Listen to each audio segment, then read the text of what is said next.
জুলাইয়ের রাজপথে নামা সকল মানুষের স্বপ্ন ছিল একটি বৈষম্যহীন ও ফ্যাসিবাদ মুক্ত বাংলাদেশ গঠন।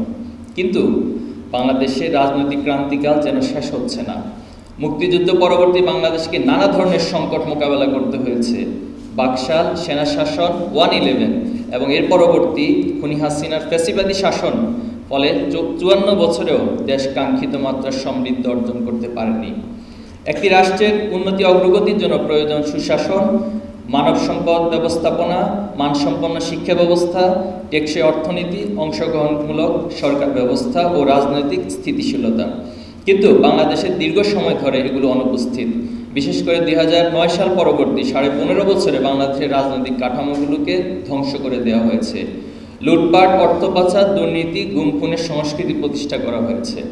হাজারো শহীদ ও আহতদের ত্যাগের বিনিময়ে অর্জিত জুলাই অভ্যুত্থানের মাধ্যমে আমরা প্রত্যাশা করেছিলাম জনমনের স্বস্তি ও নিরাপত্তা নিশ্চিত হবে।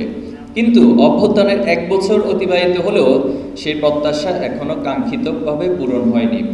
ফ্যাসিবাদী ধারা রাজনীতির বিলোপ ও গঠনমূলক রাজনৈতিক ধারা চালু ও বৈষম্যহীন বাংলাদেশ গড়ার যে স্বপ্ন নিয়ে হাজারো মানুষ জীবন দিয়েছে, সে স্বপ্ন বাস্তবায়ন আরও দীর্ঘায়িত হচ্ছে বলে আমাদের কাছে প্রতীয়মান হচ্ছে।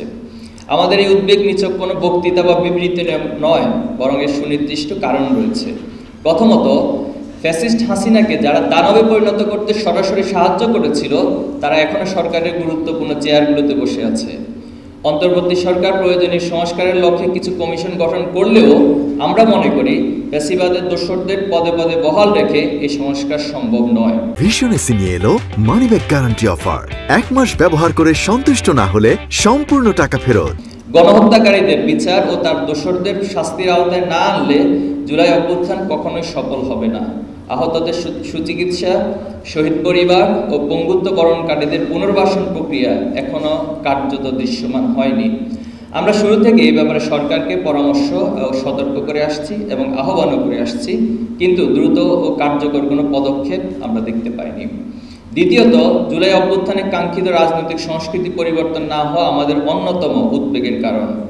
আমাদের উদ্বেগ আরও বাড়িয়ে দেয় যখন একটি নিপীড়িত রাজনৈতিক দল নিপীড়কের ভূমিকা অবতীর্ণ হয়। এরকম রাজনৈতিক দলের বিগত 15.5 বছর অপ্রাপ্তির হিসাব মেলানোর প্রতিযোগিতায় তারা এখন দেশে বিশৃঙ্খলা ও অশান্তির প্রধান কারণ হয়ে দাঁড়িয়েছে। চাঁদাবাজি, দখলদারি, লুটপাট, ধর্ষণ, হত্যা, অপপ্রচার, দায় চাপানোর মতো নিকৃষ্ট রাজনীতি ও অপচেষ্টা সহ নানা ধরনের প্রশ্নবিদ্ধ কর্মকাণ্ডে জড়িয়ে পড়েছে কিছু রাজনৈতিক দলের নেতাকর্মীরা। 2006 সালের 28 অক্টোবরের লগই বৈঠার তাণ্ডব, মানুষ হত্যা এবং লাশের উপর যে নৃত্যের পৈশাচিক দৃশ্য, প্রকাশ্য দিবালোকে বিশ্বজিৎকে কুপিয়ে হত্যা করা, রাতভর নির্মম নির্যাতন করে বইয়ের শিক্ষার্থী আবরার ফাহাদকে হত্যার দগদগে স্মৃতি মানসপটে মুছতে না মুছতেই আমরা প্রত্যক্ষ করেছি পাথর মেরে কিভাবে নির্মমভাবে মানুষ হত্যা করা হয়। শুধু তাই নয়, অন্তঃকোন্দল ও আধিপত্য বিস্তারকে কেন্দ্র করে গত 1 বছরে 1.5 শতাধিক মানুষকে হত্যার ঘটনা দেশের জনগণ প্রত্যক্ষ করেছে। জুলাইয়ের প্রথম বার্ষিকীতে এসে আমরা দেখি জুলাইয়ের শহীদদের স্বপ্ন পূরণে যেরকম সিরিয়াসনেস নিয়ে ভূমিকা রাখা প্রয়োজন ছিল, কিছু মানুষের শিশুসুলভ ও অপরিপক্ষ আচরণের কারণে জাতি হিসেবে আমরা তা পাইনি। সবচেয়ে হতাশার দিক হলো জুলাই আগস্টের 1 বছর অতিবাহিত হতে যাচ্ছে, কিন্তু এখনো পর্যন্ত জুলাই ঘোষণাপত্র ও জুলাই সনদ প্রকাশ করতে পারেনি। চলমান এই জুলাই মাসেই আমরা সরকারের কাছে আহ্বান জানাবো জুলাই ঘোষণাপত্র প্রকাশ করার জন্য। ছাত্র শিবির শুরু থেকে জুলাই স্পিরিটকে ধারণ করে নতুন বাংলাদেশ বিনির্মাণে একটি ছাত্র সংগঠন হিসেবে যেভাবে ভূমিকা রাখা দরকার, আমরা আমাদের সর্বোচ্চটুকু দিয়ে সে চেষ্টা চালিয়ে যাচ্ছি।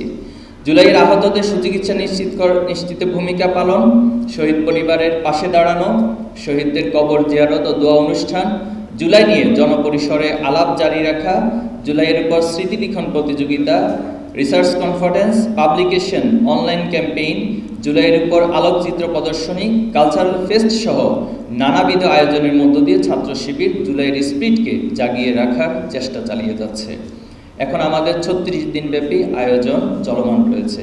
আমরা চাই অন্যান্য ছাত্র সংগঠন, রাজনৈতিক দল ও সকল পেশাজীবী যারা রয়েছেন তারা জুলাইয়ের স্পিরিটকে বজায় রাখার জন্য নিজ নিজ ক্ষেত্র থেকে সক্রিয় ও সুদৃঢ় ভূমিকা পালন করবে।